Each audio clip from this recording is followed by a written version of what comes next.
আসসালামু আলাইকুম সুপ্রিয় দর্শক, আপনাদের ভালোবাসা আসলাম আবার সেই অসহায় মেয়ের কাছে। আমরা শুনবো তার জীবন কাহিনী। আসসালামু আলাইকুম। ওয়ালাইকুম আসসালাম।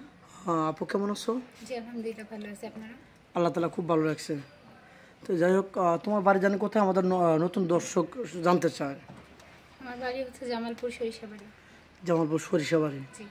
ও আচ্ছা, যাই হোক, তুমি কি আমাদের এখানে কি বিয়ে সাথের জন্য আসছো নাকি কিছু সহযোগিতার জন্য আসছো? এখানে মূলত একটা ভালো মানুষের জন্য আসছে, যদি এরকম কোনো মানুষ পাই তাহলে বিয়ে শাদী করব। আচ্ছা, তোমার তো বাবা নাই না? জি না। সে তো মারা গেছে। জি। শুধু তোমার আম্মু আছে, আর ছোট ভাই আছে না বোন আছে? ছোট একটা ভাই আছে, একটা বোন আছে, আমরা ও, 3 ভাই। 3 ভাই বোন, তুমি বড়। জি। এখন তোমার বয়স জানি কত বলছিলে? 20 প্লাস। 20 প্লাস। কত বছর হলে তুমি সেট মনে করো?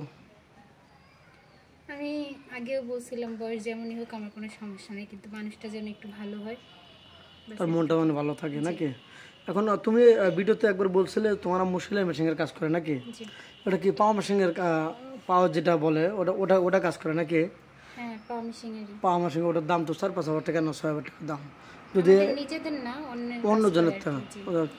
তাহলে তো কিছু টাকা, তেমন টাকা থাকে না, চলা তাহলে খুব টাফ। আপনি ওইটা কাজ করতে পারলে টাকা আছে, না করতে পারলে। আচ্ছা, তোমার এই ভিডিও তোমার আবেগের কথা শুনে যে তোমাকে কেউ একটা কারেন্টের মেশিন, যার দাম এখন বর্তমান এখন 25,000 টাকা দাম, কেউ যদি তোমাকে গিফট করতে চায়, তুমি কি নেবে? বিয়ে করবে না, শুধু তোমাকে একটা মেশিন গিফট করবে চলাফেরা খাওয়ার জন্য। এটা সে যদি সহযোগিতা করে, সে আমাকে সহযোগিতা করলে ইনশাআল্লাহ আল্লাহর কাছে ভালো কিছু পাবে। ও আচ্ছা, যাক, তোমার কোনো আপত্তি নেই। জি না। তো যাই হোক, শুনতে পারলেন, দেশ প্রবাস থেকে হয়তো ভিডিও কেউ দেখছেন, কেউ স্কিপ করবেন না দোয়া করে। আর 4-5 মিনিটের মধ্যে ভিতরে কারো জীবন গল্প শেষ করা যায় না বলে যতটুকু পারি আমরা ইনশাল্লাহ নেব। এখন কোনো প্রবাসী ভাই তোমাকে বিয়ে করে বাংলাদেশে রেখে গেলেন, তার নিজের আপন ছোট ভাই আছে, সেও কলেজে লেখাপড়া করতেছে বা হাই স্কুলে লেখাপড়া করেন। আবার এক সময় তার আসতে দেরি হয়ে গেল 3-4 বছর, তার সাথে আবার পরে কেউ লিপ্ত হবে কিনা? জি না, আল্লাহ মাফ করুক, এরকম কিছু হবে না। এরকম কিছু হবে না তো? আর তোমার ফ্যামিলির সম্পূর্ণ দায়িত্ব তোমার উপর দিয়ে গেছে, তাহলে কি তুমি তার সাথে প্রতারণা করবে? না, এরকম টাকা পয়সা মেরে দিয়ে আরেকজনের হাত ধরে পালিয়ে যাবে, যে সে তো আসবে না, আমি আরেকজনকে বেছে নিই, এরকম কিছু করবে? এরকম কিছু হবে না ইনশাআল্লাহ। হবে না তো? এখন কিন্তু তুমি অভাব বা অনটনের জন্য তুমি তোতাবাকির মতো বলতেছো, পরে যেন আবার 2 নম্বরে না করো, তাহলে আমাদের চ্যানেলেরও বদনাম হয়, তোমারও বদনাম হবে নাকি? না, ভুল এরকম বললাম? কিছু হবে না। জি। তুমি কি রান্না বাড়া করতে পারো? জি পারি। তোমার আম্মুকে সহযোগিতা করো না রান্না বাড়ার জন্য? হ্যাঁ, বাসায় রান্না বান্না আমি বেশি করি। তুমি কি খেতে ভালোবাসো? খাওয়ার কোনো ফেভারিট আছে? আমার খাবারের মধ্যে ভাত, ডাল, আলু ভর্তা এগুলো বেশি পছন্দ। এটাই জি। মানে মাছ ভাতে বাঙালি গরিব মানুষ যা ছুটে।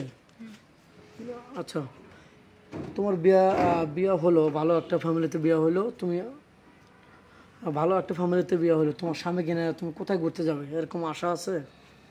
স্বামী যেখানে নিয়ে যাবে সেখানে যাব।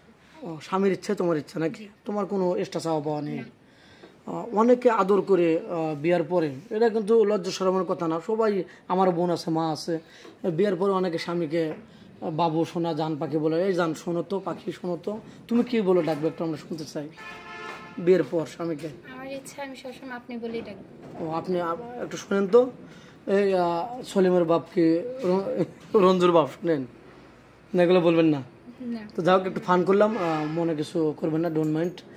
इसके बाद বাড়াতে চাচ্ছে না, তোমার ফোন নাম্বারটা দিয়ে দাও। আমার কোনো পার্সোনাল ফোন নাই। মেয়েটা কোনো ফোন নেই, আগের ভিডিওতে বলছে মেয়েটা কোনো ফোন নেই। ফোন কেনাই ওর খুব দুষ্কর, কারণ ওর বাবা নেই, মাথার উপর কোনো ছাদ নেই, ওর মাই সংসারে হাল ধরছেন। এখন আমাদের নাম্বার দেওয়া থাকবে, কেউ ভিডিও কল দেবেন না, দয়া করে কেউ ভিডিও কল দেবেন না, অডিও কল দেবেন। ভিডিও কল দিলে ব্লক করতে বাধ্য হবো। ভালো থাকবেন, সুস্থ থাকবেন, আর মেয়েটার জন্য দোয়া করবেন। আল্লাহ হাফেজ।